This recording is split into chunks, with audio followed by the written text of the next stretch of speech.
Bonjour, nous allons poursuivre notre travail sur la menace des micro-organismes. Grand 2. Les micro-organismes peuvent pénétrer dans l'organisme. Grand A. La transmission. La transmission est le transfert d'un micro-organisme de l'environnement à un individu. Premier exemple, le virus de la grippe se transmet d'un individu à l'autre par les éternuements, donc par de petites gouttelettes. Deuxième exemple, le tétanos est une bactérie appelée Clostridium tetani qui vit dans le sol. Le tétanos se transmet par des objets souillés au niveau d'une plaie.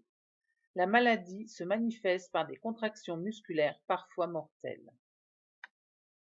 Troisième exemple, la listériose est une maladie qui se caractérise par des atteintes pulmonaires et cérébrales. Elle est due à une bactérie appelée Listeria. La transmission se fait par la consommation d'aliments contaminés. Quatrième exemple, le sida est dû à un virus appelé VIH.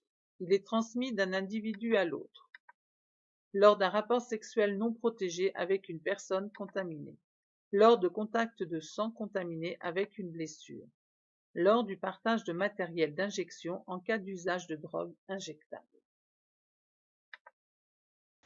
Cinquième exemple, le chikungunya provoque des atteintes articulaires et musculaires. Cette maladie est due à un virus appelé alphavirus. Il est transmis par une piqûre de moustique tigre contaminée. Sixième exemple, le choléra est une maladie contagieuse due à une bactérie appelée Vibrio cholerae ou bacille virgule. Elle provoque des diarrhées brutales et très violentes, pouvant entraîner une sévère déshydratation. Son mode de transmission est l'eau, les aliments contaminés, les fruits et légumes lavés dans l'eau contaminée. Bilan.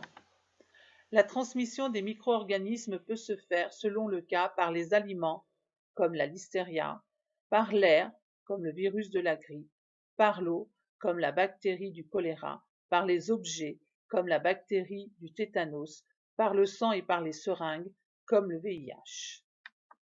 Ils se transmettent donc directement d'un individu à l'autre, par la toux, les éternuements, lors de rapports sexuels ou par le sang, indirectement par l'eau, les aliments, objets contaminés.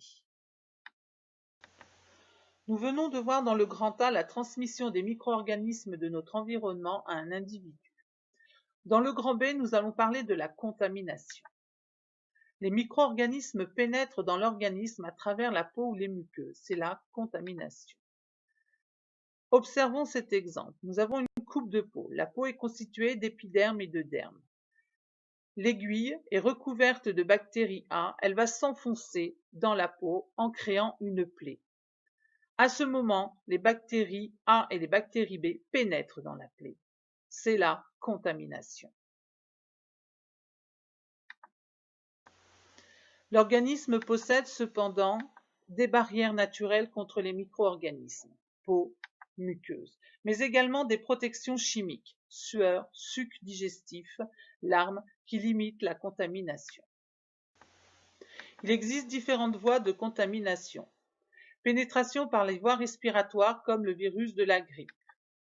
Pénétration par les voies digestives à cause de la multiplication des micro-organismes dans l'alimentation comme la salmonelle ou à cause de l'eau contaminée par le choléra. Pénétration par la peau, voie cutanée par une blessure, comme nous avons vu sur l'exemple précédent. Puis pénétration par les voies sexuelles ou par la voie sanguine comme le VIH et l'hépatite. Dans le grand A, nous avons vu la transmission des micro-organismes de notre environnement à un individu. Dans le grand B, nous avons parlé de la contamination, c'est-à-dire de la pénétration des micro-organismes à travers la peau et les muqueuses dans un organisme. Le grand C, nous allons maintenant parler de l'infection. Dans un premier temps, il faut savoir que les virus et les bactéries ne fonctionnent pas du tout de la même façon. Commençons par les virus. Exemple, le virus de l'herpès provoque les boutons de fièvre. Il ne peut pas vivre en dehors d'un organisme. En 1, le virus pénètre dans la cellule hôte de la muqueuse des lèvres. En 2, il utilise le matériel de la cellule hôte et fabrique d'autres virus. En 3, les nouveaux virus sont donc libérés à l'extérieur de la cellule hôte qui meurt. Ils peuvent infecter d'autres cellules. C'est l'infection virale. Maintenant, voyons les bactéries. Les bactéries sont autonomes. Dans les conditions d'un milieu favorable, nourriture abondante et température à 37 degrés Celsius, une bactérie se divise toutes les 20 minutes. Dans l'organisme contaminé, elle se multiplie dans les liquides qui baignent les cellules, provoquant une infection bactérienne. Les bactéries ont deux modes d'action. Le bacille tétanique reste à l'endroit de la plaie, il se multiplie sur place. Cette bactérie produit des toxines qui agissent sur le système nerveux et qui déclenchent des contractions involontaires de tous les muscles. C'est une toxémie. Deuxième mode d'action. Les bactéries envahissent le sang et s'y multiplient. C'est une septicémie. Par exemple, le streptocoque doré. Bilan. La multiplication des micro-organismes dans l'organisme entraîne une infection. Les bactéries et les virus n'agissent pas de la même façon. Les virus ne disposent d'aucune autonomie et sont transmis directement d'un être vivant à un autre. Ils pénètrent dans les cellules hôtes et prolifèrent à leurs dépens en entraînant leur mort. C'est l'infection virale.